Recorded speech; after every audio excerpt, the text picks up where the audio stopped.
جيلين، هو بيدي لك الجيل ما قبل الأخير عنده.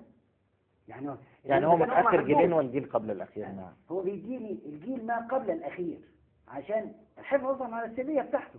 وإذا كان هو متخلف جيلين يبقى أنا عندي إيه؟ 3 أجيال.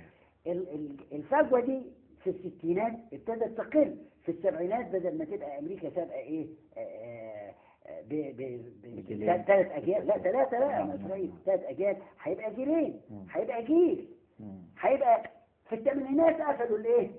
قفلوا الفجوة في الثمانينات، بس ده كان بعد الحرب بقى وبعد 73. فلازم لما وانهيار الاتحاد السوفيتي بعد ذلك ولم يعد الأمر. فإذا لازم نناقش الموضوع، نناقشه بالسنة. نعم. وبالنسبة للموقف، فإحنا دلوقتي في الستينات. أنا أعتقد أن سعادتك الآن ألقيت ضوء مهم جدا لأي شخص بيتابع المرحلة أن هو يفهم كيف كانت طبيعة الصراع والتوازن العسكري في تلك المرحلة. كقائد للقوات الخاصة كان عليك مسؤولية كبرى في قضية العمليات أو في حرب الاستنزاف. هل كان لديك خطط واضحة كنت تضع الأمور بشكل واضح؟ كان أهداف حرب الاستنزاف واضحة أمامكم أم أن الظروف هي التي كانت تحدد ما تفعلونه وما لا تقومون به؟ حرب الاستنزاف شيء، والتخطيط لعملية هجومية شيء آخر. منذ اليوم الأول للهزيمة بتاعتنا كانت القيادة السياسية ومن خلفها القيادة العسكرية ترفض الهزيمة وتخطط لتحرير إيه؟ سيناء. نعم. ولكن كان بقية 67 والنصف الأول من 68 كلنا مشغولين في إعادة بناء القوات المسلحة، وخوفا من أن إسرائيل تعبر إلى إيه؟ الضفة الغربية القناة وتسير في اتجاه القاهرة. ولكن اعتبارا من 68 بدأنا القيادة العامة، ما أقولش بدأنا علشان حتى لا يفهم أن أنا أحد المشاركين في هذا، بدأت القيادة العامة أنها توضع الخطط لتحرير سيناء، ولكن كلها كانت طموحة أكثر من الإمكانيات بتاعتنا. فكنا بنعمل كل سنة مشروع تدريبي اسمه مشروع استراتيجي. المشروع الاستراتيجي ده يعني سنة 68، والمشروع الاستراتيجي ده بيكون المدير بتاعه وزير الحربية والقائد العام، وبيشارك فيه كل القيادات اللي هي ايه الكبيرة اللي هي هتشارك فيه. فأنا كنت بقى شارك يعني سنة 68 شاركت في هذا المشروع كقائد للايه للقوات الخاصة. وسنة 69 كان فيه مشروع تاني شاركت فيه برضو كقائد القوات الخاصة. وسنة 68 69 و70 برضو شاركت في ايه في هذا المشروع كقائد لمنطقة البحر الأحمر. لا في 70 كنت في منطقة البحر الأحمر. أيوة. 68 و69 و70 في منطقة البحر الأحمر، 71 كرئيس الأركان، و72 كرئيس الأركان، و73 هي تنفيذ الخطة. نعم. تنفيذ الخطة. هل حققت حرب الاستنزاف أهدافها؟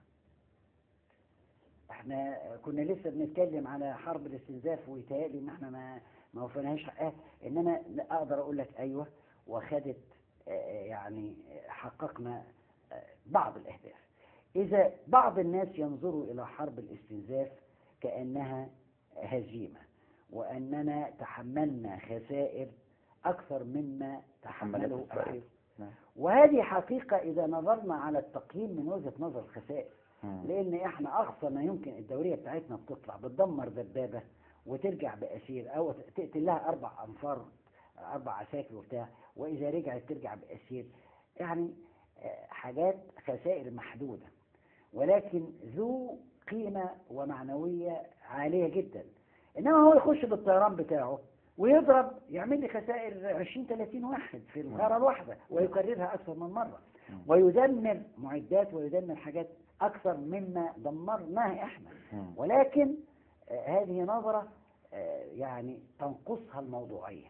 صحيح أن إسرائيل تمكنت في عام 69 من تدمير كل بطاريات الدفاع الجوي المصرية.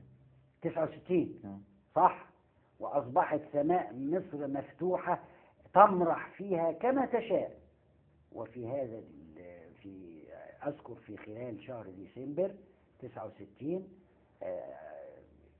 جمال عبد الناصر دعا إلى مؤتمر القادة، وحضرت أنا هذا المؤتمر، وحضروا بعض الكبار الخبراء الروس، وقعد زي ما يقول بيلومهم على أساس، ويلوم موسكو على إن الموقف بتاعها وإنها ما ادتناش وما عملناش وبتاع وحاجات زي كده هو، وإن الروس يعني هو فتح لهم الباب في مصر وفي منطقة الشرق الأوسط.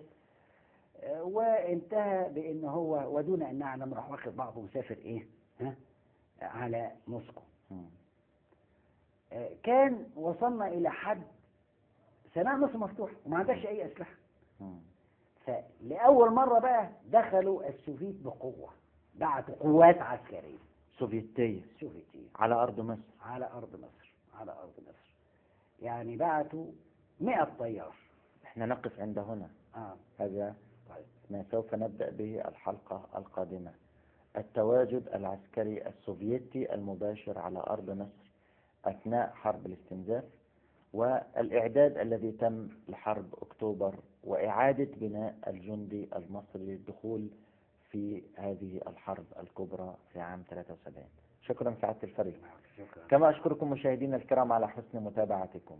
في الحلقة القادمة إن شاء الله نواصل الاستماع إلى شهادة الفريق سعد الدين الشاذلي رئيس أركان القوات المسلحة المصرية الأسبق. في الختام أنقل لكم تحيات فريق البرنامج، وهذا أحمد منصور يحييكم، والسلام عليكم ورحمة الله.